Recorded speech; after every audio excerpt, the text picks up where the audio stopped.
Le sens de ma présence est de soutenir et encourager cette dynamique de promotion de la finance islamique, surtout que le thème de ce forum s'impose de lui-même par les enjeux qui lui sont liés, puisqu'il porte sur le financement des grands projets en Afrique de l'Ouest. Et c'est un thème qui me réjouit parce que les infrastructures constituent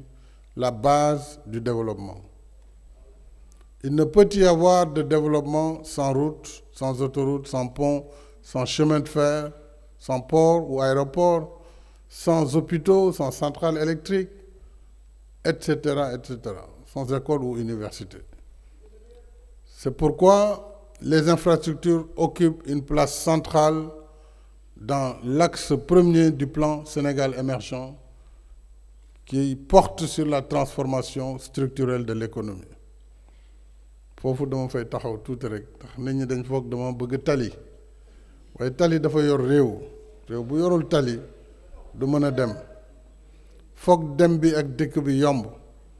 foog marchandise yi mën di génn foog ñiy béy mën a génne seen mbéy mu jëm ci ñi nga xam ne ñoo koy soxla loolu nag bu ay yoon amul yoon yi nag catégorie yu bëri la yoon yu ndaw ndawaan yi li ñuy wax des chantiers nga xam ne yoonu saret léegi yoonu welo ba ci yoon yi rang-rang Sénégal yàggoon na xam ay rang-rang di rang-rang rek di dem ah jóge ci yoonu rang-rang jël yoonu tali ay tali yoo xam ne tam yu santoon njaay lañu alors ba ci tali yu mag yi ba ci autoroute yi waaw autoroute yi def nañu Ila Touba ñu ngi ci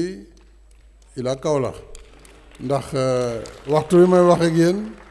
ñu ngi diggante Mbour Fatick ak diggante Kaolack ak Fatick su boobu paree directeur Moussa Sylla wax na ko sama naataango sama xarit ñu ngi waaj a tàmbali autoroute Dakar Tivaouane Ndar su ko defee dem bi ak dëkk bi day yomb ci Sénégal kenn dootul sore te kaw gi moo dootul am parce que phénomène kaw gi ak taax loolu lañ bëgg a dindi Sénégal ci plan sénégalais même parce que bu fekkee taax bu njëkk ba étage fii la daan am ci capitale léegi boo demee ci village yi da nga ko fekk ay taax étage R+1 R+2 bu yoon yi amee réseau téléphonique am courant am ndox am kon fenn nekkatul àll donc loolu nag dafa bokk ci li nga xam ne moom la ñu tabax muy axe premier boobu ma leen wax. Il est heureux donc que le thème du forum mette en perspective la dynamique sous-régionale parce que sans infrastructure l'intégration africaine restera toujours un vœu pieux, un rêve jamais réalisé. Il faut que nous puissions voyager d'un pays à l'autre, que nos marchandises puissent voyager d'un pays à l'autre. Voilà pourquoi nous avons construit le pont de la Sénégambie avec nos parents de la Gambie, que je salue au passage, et que nous exécutons en ce moment le pont de Rosso,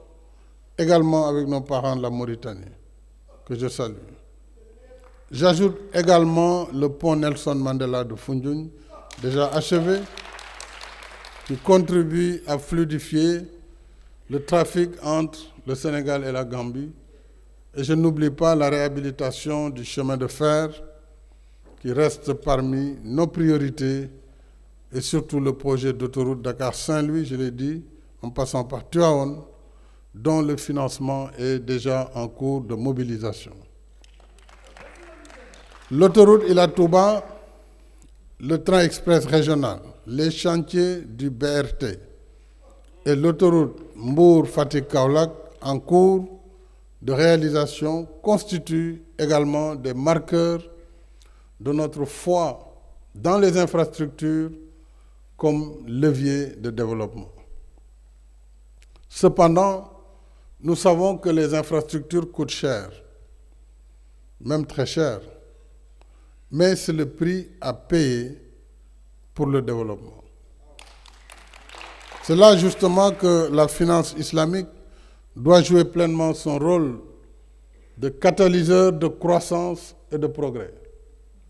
Et selon le rapport 2021 de l'Islamic Financial Services Board, le volume total des actifs financiers islamiques s'élève à 2698 milliards de dollars américains, dont 1841 milliards pour le secteur bancaire et 689 milliards pour le marché des soukouk, 689 milliards de dollars. Alors, 143 milliards de dollars pour les fonds islamiques et 23 autres milliards de dollars pour le secteur des assurances islamiques, communément appelé Takaful.